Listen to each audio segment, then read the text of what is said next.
Could 5 for 5 be coming here to college football? And Michigan wins the national championship. It was actually a sweep of Big Ten national championships, and the SEC just has to deal with it. You're talking ball with the Big Ten squad, sponsored by Game Time. From USC to Ohio State, from Michigan to Oregon, from Nebraska to Washington, it's the local experts of the Locked On Podcast Network bringing you scoops, breakdowns, and the most comprehensive preview of the upcoming Big Ten weekend. No hurt feelings and thin skin allowed. Squad up, you're part of the Big Ten squad. Happy Thursday, everybody. Welcome to this week's Locked On Big Ten Squad. I'm your host, Spencer McLaughlin, neutral arbiter of all things college football. Of course, Zach Seiko of Locked On Nittany Lions is here. Isaiah Hull, he's got to get a position today. His team won the national championship. We'll talk about that later. Seiko, I know this may shock you, but Penn State did not win the basketball national championship. They won a wrestling national championship. Did they really? Yeah. 13 of the last 15. Boom. Jay Stevens of Locked On Buckeyes is here, and Trent Condon of Locked On Hawkeyes as well. Well, sadly, we're not going to start with wrestling, though. This is the bet. Yeah, I lied. This is the best opportunity you will have to work it into the show because, well, I look at this, of course, as the host of Locked On College Football and as a college football fan through the lens of that sport. The idea of 5 years of eligibility is getting discussed, and it wouldn't just apply to football, but it would include football. So, Seiko, you can start us off as a national champion. Is it really 13 of 15? Yeah. Sick. That is incredible. Oh, don't boy, get Trent's mad, get disgusted. Iowa, don't get mad, get better. I'm not mad. Get better. Yeah, that's your MO, Trent. Anyway, so, Seiko, 5 for 5, yay or nay? Oh, yeah, absolutely. This is, and just fresh off of a show talking about it, 25, 26-year-olds in the sport of, in college sports, it's unacceptable. It's shameful, honestly. At that point, you have to go pro or figure something out. We have to remember that college athletics are for college students. And at what point in time does you potentially have, and this is in the sport of wrestling too, right? Where but same thing with football. You have a potentially 25-year-old offensive line, whatever position, doesn't matter, going up against a 19-year-old, maybe an 18-year-old freshman. How is any of that fair? How is any of that balanced? Make college sports about college again. So I think the 5 for 5 is the best recommendation, rule, order, whatever you want to call it here, that should stay above all else. Don't get mad, get better. Seiko? Isaiah, your thoughts on 5 years of eligibility from, it's either the time you graduate high school or your 19th birthday, whichever is first. I'm a little torn now that Michigan has, and this is going to sound weird, but it's because Michigan has a head coach in football who is of the LDS persuasion, right? And you get a lot of these guys, and you're going to be facing a little bit of that, Spencer, with Gatlin Bear going to Oregon, because you got guys going on missions, and now they're only eligible for 3 years when they get back, essentially.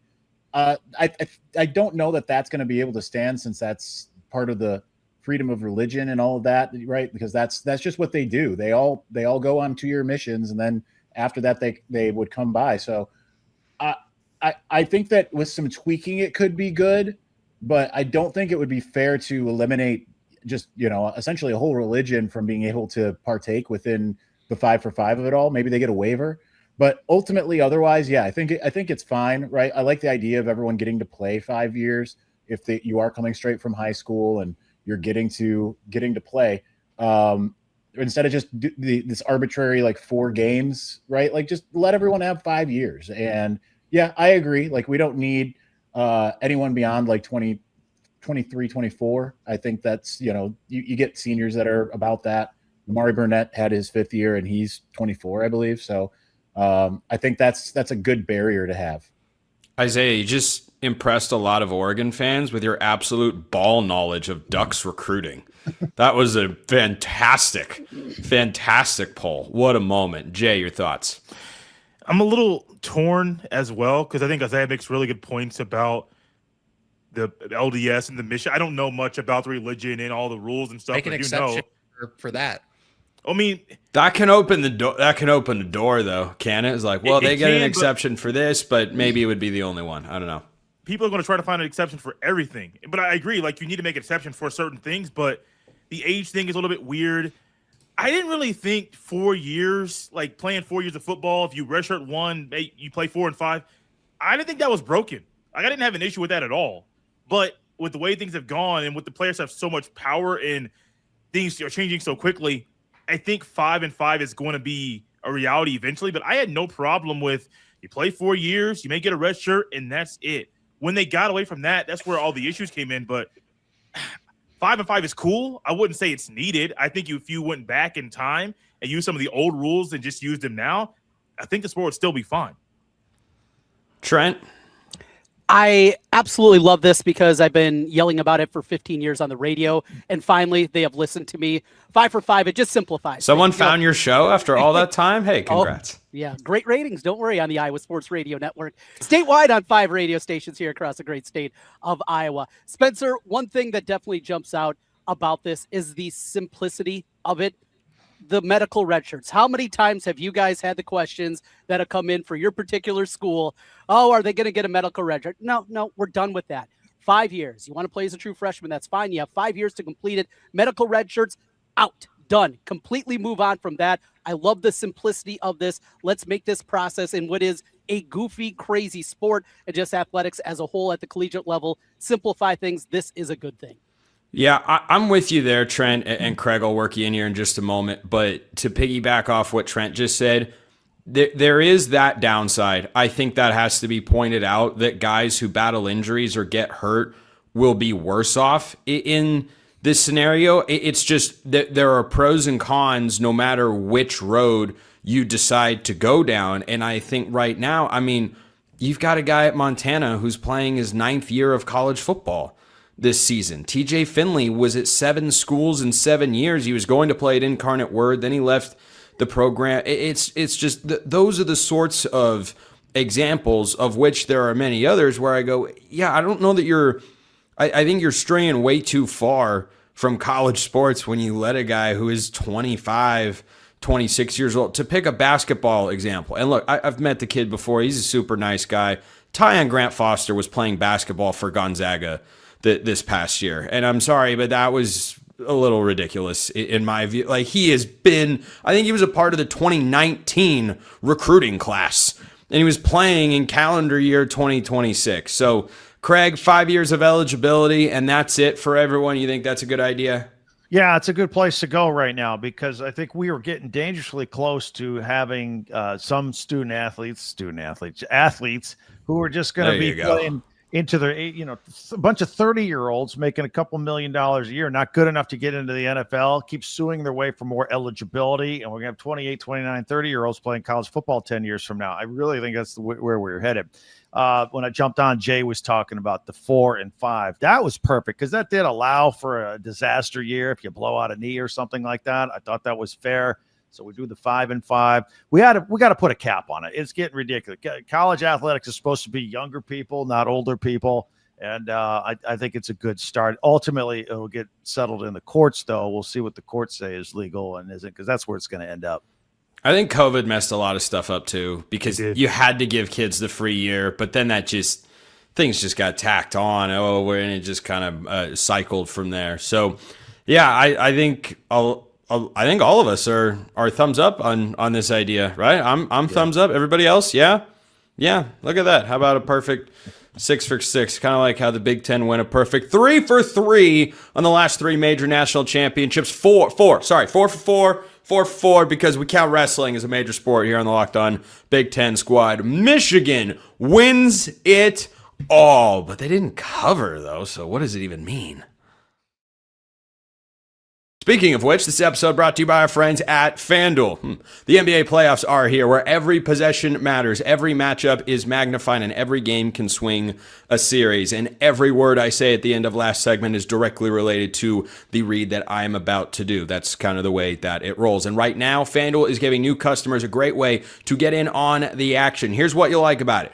You can bet just $5 and get $250 in bonus bets if your first bet wins. The app makes it easy to follow the action with player stats, trends, and matchups all in one place. And during the playoffs, that extra insight really matters when you're looking at stars, role players, and key moments. It just makes the entire playoff experience more engaging from start to finish. And anything college football related, once we get to our weekly over-under picks here on the Big Ten squad, FanDuel is, of course, the place that we go. They've got every Power 4 team. They got a bunch of great stuff, conference title odds, win totals, and so much more. Go check them out. Head to FanDuel.com to get started. FanDuel.com, that is the place to go. FanDuel, play your game. Michigan wins the national championship, so Seiko has to slide out of the number 1 spot. Isaiah Hull's got to be in there first because, once again, the Wolverines, national champions. We'll get to the implications of the Big Ten, but how about the drought? Can we give it up for Big Ten basketball? I mean, at long last, the drought. I'm not clapping for Michigan. The drought is over. I'm not clapping for Michigan. I'm not doing that. Come on, Jay. Okay. Come on, Jay. Be a team player. We Team clap for player, you in Ohio Jay. State. You're not doing it because you can't do it. I That's can't. why. No, you can't. It's just peer pressure. You can't do it. No. You can't do it. No. He's Not going to. biologically inclined to No. not be able Not gonna to happen. clap for it. I'm choosing to latch onto this as the hope that Oregon will one day break through and win a football national championship. Somewhere. Because if the Big Ten, well, they've won in a bunch of sports, but just not ones that people would actually, care about or count because that's the way it works. And we're just in our special form of hell over here. Anyway, it's fine. I'm fine. I'm totally fine, guys. It's going great. Really, really well. Not as well as it's going for Isaiah Hull. Your reaction to Michigan just being the best team in college basketball? Well, first of all, I purposely stopped by Sporting Goods in Ann Arbor just to get this get up weather, just in case Jay, who I expected to be on the show, and as if Matt Sheehan would ever be on this show. But Who? that's the whole reason. Obviously, it's great to see Michigan close out the job after being considered among the top 3 teams in college basketball. Obviously, the end of the regular season kind of showing a little bit of chinks in the armor, but and you saw that also in the Big Ten tournament. So to be able to close it out with Yaxel Lendeborg playing at, like, he said 50%. I don't even know if it was that much, right? Like, he just was completely hobbled.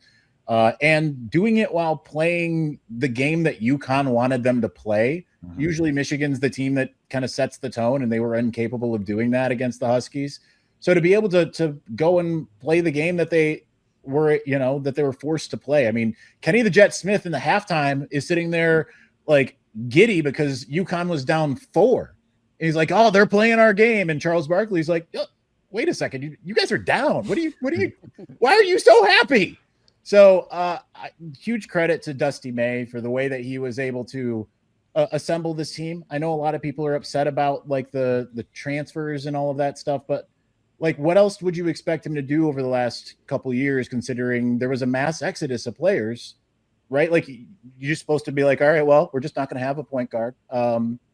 Forward is optional, and we'll just do with what we got. Like, I think it was a really good job by him in talent evaluation of getting everything that was going to work together.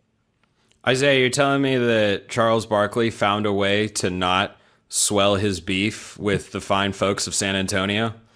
Is that what you were saying? That's all I heard there. But Seiko, is there going to be a new narrative that forms like, well, it's just the Michigan schools that have won national championships in basketball this century? Doesn't even count. Doesn't count. Is that the next step? I thought this was my opportunity to talk wrestling here since we're talking national championship. You know what? Send it. Just send it. Say a bunch of names that none of us have ever heard. I want to hear terms that make no sense. Because they lose to them consistently. And Michigan and Ohio State, right, too. But I know they don't care, and that's fine. It's you don't have to pay attention. No, from the basketball perspective, hey, Penn State's got a ton of guys in the portal, but what I'm impressed is how Dusty May did it so quickly. Okay, yeah, well, there's the transfer portal still getting settled in at Michigan. You're playing a bit of free agency, and it's not like he brought over everybody from Florida Atlantic, so you could make the comparison. Well, Indiana and Kurt Signetti. I'm impressed that Dusty May jumps up to the Big Ten, certainly Michigan is shelling out the resources for him to succeed. But how quickly you go from Florida Atlantic, that it wasn't a Cinderella run as deep as it went when he was there, and then he goes to Michigan, and in 2 years they win a national title. I guess for Penn State, I don't think anything's ever going to happen for men's basketball, but that just gives you hope for other programs that take men's basketball seriously. Penn State does not. They are all in on football and wrestling and men's hockey, and but men's basketball, it'll give you hope, whether Big Ten, SEC, that if you get the right coach and you give him the right resources, that they can make a run deep into the postseason and maybe even win a national title. Jay, do you want to sit this one out? No, actually, I wish Ohio State did more of what Michigan did with Dusty May. You find a coach that can evaluate talent, but also while evaluating talent, he knows how to build chemistry in the offseason that carries into the regular season. Ohio State doesn't have that right now. I don't have trust in Jake Diebler to put a roster together that can be competitive in the fall. I have trust in Dusty May that he can put a roster together and be competitive next season. I think that's where I will chime in and compare Ohio State and Michigan, because the gap between these programs right now is pretty large, and Buckeye fans don't have faith that they have a coach that can do what Dusty May just did. Hey, Jay, look at the bright side, though. Michigan is not UConn, so they're out in the round of 32 next year. That's the rule. That's the way that it goes. Isn't that right, Trent Condon? Well, I wouldn't know. I mean, I haven't seen a national championship, but one thing I do know is I gained so much respect for Dusty May throughout the course Trent, of you're this killing run. me here. That- You're I'm killing. not You gonna just knocked out the reigning national champs in the round of 32. I course. teed it up on a silver platter for you. I was going a completely different direction than you. Yes, you I did. can see that. Yes, I missed. I can't get them all, Spencer. I A can't get whiff. 'em What all. are you, Cal Raleigh? Looking like it. I don't even have a homer, though. That's the problem out of me. I look at this in the Big Ten and what Dusty May created, and this is a good thing. You know, we finally get to end the narrative about no national championships in a quarter century. We move on from that, but now the expectations raise, and we saw this on the football field. And to give Jay some credit, when Urban Meyer showed up in the Big Ten at Ohio State, it raised the expectations for everybody. And I think Dusty May and what he created by year number 2 is going to raise the expectations. Now, it's not good enough to make a Sweet 16 or Elite 8 or Final Four. It's good enough. It's about winning a national championship. We've seen it on the football field. Now, hopefully, we're going to see it on the hardwood as well. Craig, you seem like you're just licking your chops to get in on this one. Well, not only does it put pressure on coaches, but how fast is the timeline now because of what Kurt Signetti did and what Dusty May did? I'm thinking I'm thinking of a Mike Malone. 2 years. Yeah. No. Yeah. It's got to be point. faster. I mean, I'm thinking if Mike Malone at North Carolina isn't ranked number 1 in the country by Christmas, he's on the hot seat. Get him out. You're gonna wait as long as Christmas? Yeah, well, you probably not. I'm with Isaiah. You can't wait that long. By mid-December, we've got to see national title potential. Darren DeVries is feeling that at Indiana, I'm sure. Yeah, no, I mean everything's upside down now. There's no more honeymoon period. There's no, hey, I got a 3-year 5, plan. 6 years, Let's see how we do here. You got to do it now immediately. Yeah, Year you're one. not a financial planner. Everyone needs the get-rich-quick scheme of coaching. And the Big Ten's apparently found those guys. Like, look, hi, I'm Dusty May. I'm going to be a 5 seed, and then I'm going to dominate the rest of the tournament. And hi, I'm Kurt Signetti. I'm going to take the worst program in the history of college football, and I'm going to run through everybody's face, and there's nothing you can do about it. And, throw a back shoulder along the way, too. So is this just life for the Big Ten now? Well, it certainly feels that way. I'm Clea Butler, host of Locked On Women's Basketball, and this is Mazda's Women's Basketball Snapshot, celebrating the work no highlight reel can ever capture. UCLA made history by winning its first NCAA Women's Basketball National Championship, dominating South Carolina 79-51. The Bruins controlled the game from start to finish with elite defense and balanced scoring, finishing the season 37-1. Star center Lauren Betts was named Most Outstanding Player, leading a team effort that capped a 31-game winning streak. Under head coach Corey Close, UCLA secured a landmark title that has been decades in the making. These moments are earned off the clock, those long before the lights ever come on. The sweat, the fakes, the doubt, the scrapes, and coming back for more every time. Mazda puts that same drive into every detail. Wins define the moment, putting in the work That defines you. There's more to a Mazda because there's more to you. Alrighty, so football, Indiana, check. Men's basketball, Michigan, check. Women's basketball, UCLA, check. Again, these weren't just magical runs by these Big Ten teams. These were dominant performances. Now, Indiana was the least. Think about this. Of the 3 national championships that the Big Ten just collected in, the 4 biggest sports, Seiko. The least dominant team in the postseason run was Indiana. They were the one that was pushed to the limit the most. And it's not to say they were challenged in a big way. Isaiah, is this just life in the Big Ten now? I think maybe now that we talked about this last week, there's a reason why the SEC is pushing so hard to be like, we need rules, we need guidelines. I know. Right? It's because now that suddenly the Big Ten can play the same game as everyone else, they're just going to do it better. So, I mean, I think the sky's the limit, right? You look at your team, Oregon, in football this next year. I mean, that would be my favorite to win it all right now between Oregon and Ohio State, to be honest. Vanilla or chocolate ice cream? You can't play quarterback at Oregon. Oh, man. So, I mean, it's now that Dusty May's been able to crank through, I guarantee you're going to see, like, Indiana's already spending a lot of money, aren't they, Craig? Like, I mean, I know it hasn't worked out yet, but, like, you've got Indiana, you've got, teams like Purdue. Oh, you're talking about basketball. Yeah. Oh, yeah. Yeah. You're like, I know it hasn't worked out yet. Harry Odom, baby. What does working out look like? No, Indiana, he's right. Indiana, the second highest NIL for basketball. Michigan and Indiana were both over $10 million. Michigan got the right players. Indiana's just trying to string together 12 new guys with the program. So they better get more bang for their buck in year number 2 next year. Or he's fired. Yeah, year 2. That's the standard. You win a natty in year 2 or you stink. Anyone know off the top of their heads? I'll be wildly impressed if you do. How long the UCLA women's coach has been in her position? 15 years. I thought it was like over 20. Craig's got it. I thought it was 20. I thought it was 20. I think it's 15. See, now that would have been the ultimate trifecta if they were all second-year head coaches. that would have set the standard there. Seiko, does the Big Ten's role slow down anytime soon? Well, think about, football. It's not like this was just a consecutive in each sport for this year. Football is now 3 in a row, right? Men's basketball finally gets a breakthrough.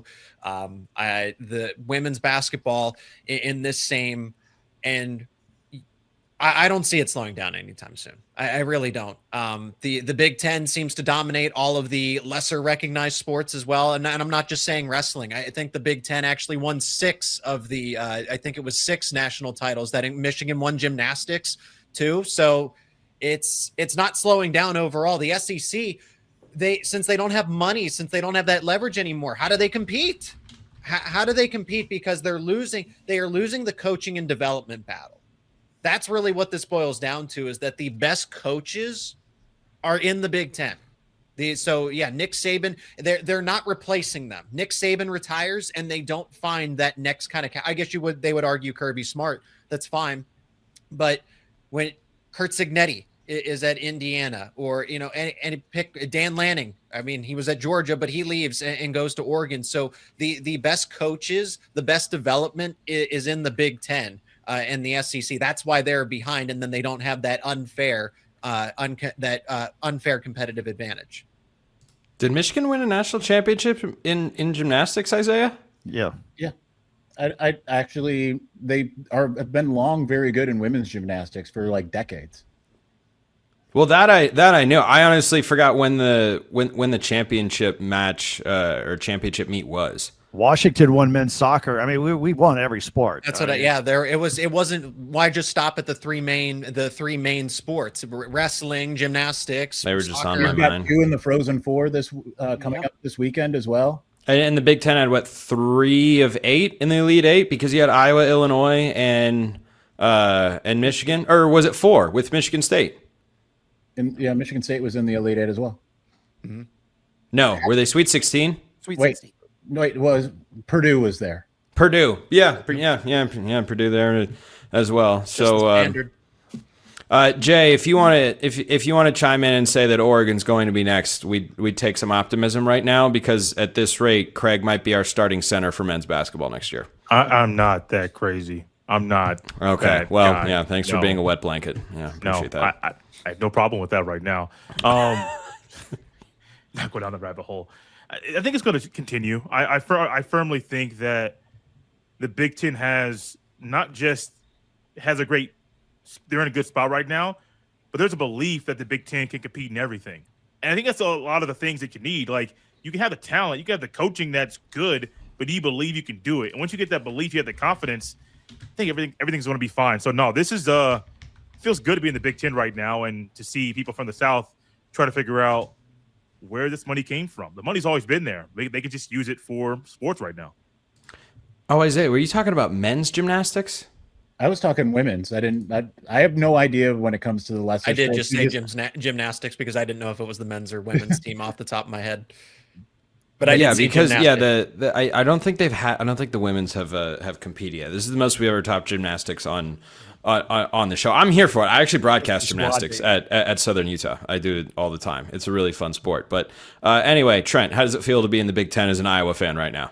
It's great, and we've had a little bit of success, not national championship success, but coming off an Elite Eight, obviously on the basketball floor, the way that the investment has continued there, and it's something that we've all known. Yes, we had free tattoos that Ohio State was giving out, and Ed Martin doing his thing at Michigan back in the day, but the way that the SEC cheated was just a different level. And now that we're on a level playing surface, we see what actually happens here. These huge institutions in the Big Ten, with the money that is there, when things are, for the most part, above the board, we see where the cream rising to the top, and that is the Big Ten. It's not a surprise. Things are cyclical somewhat, but I don't think the Big Ten certainly is going away anytime soon. By the way, Craig, because I'm sure you already know this, but I'll let you know. On the women's gymnastics side of things, the semifinals are April 16th, a week from when this show originally airs. They are down to 8. The Big Ten has got 2 represented, 5 from the SEC and 1 from the ACC, that being Stanford. So another chance for the league to take a jab at the conference down south. Final word, I think, by the way, I think the men did win at Michigan in December. Corey Close has been there 15 years, 2011 at UCLA. And final word on this continuing, something I didn't even know as an Indiana grad when they were going through their run. I kept hearing it on TV that we have the biggest alumni base in the country at 800,000 people. And I guarantee you Michigan and Ohio State and Penn State are right behind them, because we got huge campuses with undergrad classes the size of 50,000 students, cranking them out every year. So the donor base, people that get degrees at these schools, get real jobs, make real money, keep donating at a larger number than those poor SEC schools down in the South. This is going to continue forever. That's as good a note as you can end the Locked On Big Ten squad on. Isaiah Hull, Locked On Wolverines. Zach Sako, Locked On Nittany Lions. Jay Stevens, Locked On Buckeyes. Trent Condon, Locked On Hawkeyes. Craig Sheeman, Locked On Big Ten. I'm Spencer McLaughlin from Locked On all over the place, really. I appreciate and we appreciate everyone listening. We'll see you next time. And until then, hope you all have a wonderful rest of your day.